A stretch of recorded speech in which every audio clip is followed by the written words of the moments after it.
वो लड़की देश की हिफाजत के लिए, अपने सूबे बिहार की हिफाजत के लिए कांस्टेबल बनना चाहती थी। और यही वजह था कि उसने सबसे पहले तो इसके लिए प्रिपरेशन किया, एग्ज़ाम दिया, एग्ज़ाम क्वालिफाई किया और फिर दौड़ में शामिल होने के लिए उस स्कूल में गई जहां उसे बुलाया गया था। मामला बिहार का है। बिहार के बोधगया में एक महिला, एक लड़की कांस्टेबल का परीक्षा पास करने के बाद दौड़ के लिए जाती है। वहाँ उसे दौड़ क्वालिफाई करना होता है, लेकिन इस दरमियान वो बेहोश हो जाती है। बेहोश होती है तो वहाँ के लोग उसे उठाते हैं और पास के एम्बुलेंस में उसे रखा जाता है, उसे अस्पताल भेजने के लिए। लेकिन वो लड़की क्या जानने गई थी? उसे क्या मालूम था कि जब उसे अस्पताल ले जाया जाएगा, इसी दरमियान बीच रास्ते में उसका बलात्कार किया जाएगा। जी हाँ, ये खबर कितना ज़्यादा विचलित करने वाला है। ये किस तरीके से सवाल उठाता है कि बिहार में लोग पुलिस प्रशासन के डर और खौफ से बहुत दूर जा चुके हैं। वो लोग जो असल में अपराधी हैं, अपराध करने वाले हैं। बोधगया में वो बच्ची जब बेहोश होती है, उसके बाद उसे एम्बुलेंस में रखा जाता है। एम्बुलेंस उसे ले करके निकलता है अस्पताल की तरफ, लेकिन बीच रास्ते में एम्बुलेंस का ड्राइवर विनय कुमार, टेक्नीशियन अजीत कुमार, ये दोनों मिलकर के उस लड़की का बलात्कार करता है जब वो बेहोश हो जाती है।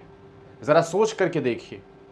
उसके बाद जब उस लड़की की नींद खुलती है, यानी कि वो बेहोशी ख़त्म होती है, तब उसे ऐसा लगता है कि उसके साथ कुछ हुआ है, कुछ ऐसा जो उसके साथ नहीं होना चाहिए था, कुछ ऐसा घिनौना जो शायद उसकी ज़िंदगी के लिए, उसकी पूरी ज़िंदगी के लिए एक ऐसा लम्हा है जिसे याद करके वो अक्सर मर्द ज़ात को कोसेगी और ये कहेगी कि जिस वक्त मुझे मदद चाहिए थी, उस वक्त मदद के नाम पर मेरी इज्जत के साथ खिलवाड़ किया गया। मैं इस बात को मानता हूं कि कोई भी इंसान किसी बच्ची का बलात्कार करके उसकी इज्जत को नहीं लूटता, बल्कि अपनी इज्जत को गंवाता है। वो सामने वाले को दर्द, पीड़ा देता है, उस दर्द का हिसाब नहीं लगाया जा सकता। और यही वजह है कि बदले में इंसाफ चाहिए होता है। और इंसाफ तभी मिलेगा जब उन दो लफंगों को, उन दो रेपिस्ट को, बलात्कारी को कड़ी से कड़ी सजा दी जाए। इस मामले को लेकर के जब पूरी सूचना उस लड़की ने, उस कहा सकता है अभ्यर्थी ने थाने को दी, तब उसके बाद इस पूरे मामले में एसएसपी साहब ने ये बताया कि हमने इस पूरे मामले को संज्ञान में लिया। सीसीटीवी फुटेज के आधार पर हमने उन दोनों को गिरफ्तार कर लिया है जिनकी उम्र लगभग 26 वर्ष है। अब सवाल ये उठता है कि जिस जगह ये दौड़ चल रहा होगा, उस जगह जो एम्बुलेंस मौजूद रहा होगा, यकीनन उसे किसी एजेंसी ने हायर किया होगा। हो सकता है, ज़्यादा चांस है कि चूंकि सरकार की तरफ से सरकारी नौकरी के लिए वहाँ चयन होने वाला था, तो वहाँ पर जो इंतज़ामात होंगे वो सरकार के ऑर्डर्स पर ही किए गए होंगे। तो ये कैसे लोग थे जिन्हें बुलाया गया था?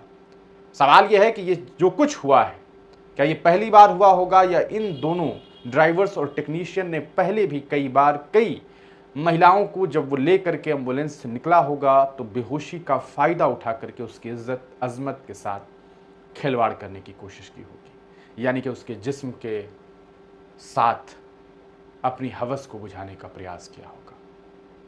आप इस पूरे मामले को किस तरीके से देखते हैं? इस पूरे मामले में किसे जिम्मेदार समझते हैं?